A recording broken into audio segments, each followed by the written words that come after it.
তারপর সেগুলোকে আগুনে পুড়িয়ে কয়লা তৈরি করা হয়। রুটি তৈরির জন্য আটা হাতের মাধ্যমে রুটির আকৃতিতে পরিণত করা হয়।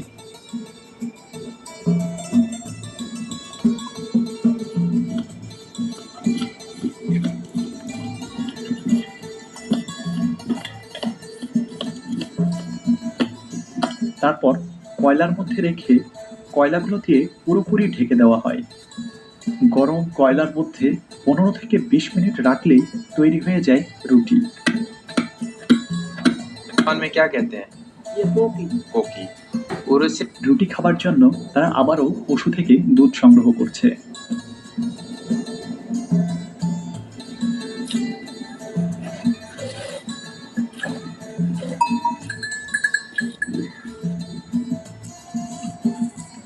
ये लहसुन। তারপর কিছু রসুন ও মশলা দিয়ে দুধ কয়লার উপরে গরম করা হচ্ছে।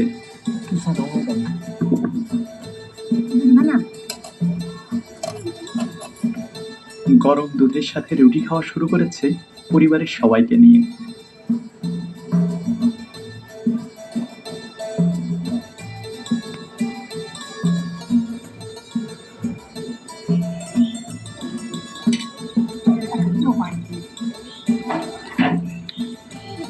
कैसी बनी है जी?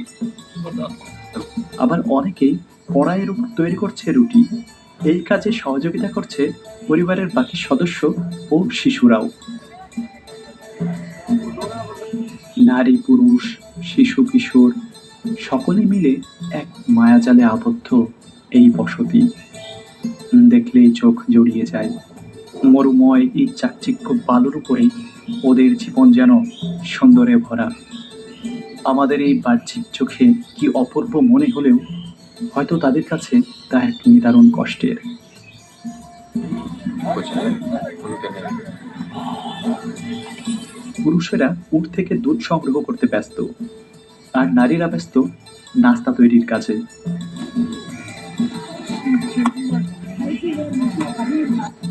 এখানের রুটিগুলো তুলনামূলক আকারে অনেক বড়। তারা সবসময় চেষ্টা করে অনেক বড় পরিমাপের রুটি তৈরির জন্য। এখানে রুটি তৈরির সময় ঘি বা পনির ব্যবহার করা হয়। ঘি বা পনির ব্যবহারের কারণে রুটিগুলো আরো বেশি সুস্বাদু হয়ে ওঠে। এই মরুভূমির মানুষগুলো খুবই পরিশ্রমী। তারা সকাল থেকে সন্ধ্যা পর্যন্ত পরিশ্রম করে থাকে। বৈচিত্র্যময় এই মরুময় জীবন এক ভিন্ন জীবনধারা সাজিয়ে মরুভূমিতে বিরাজ করছে তারা।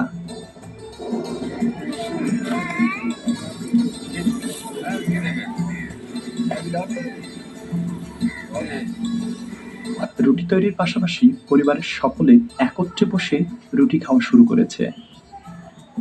ছোট বাচ্চারাও প্রতিযোগিতা করছে রুটি খাওয়ার।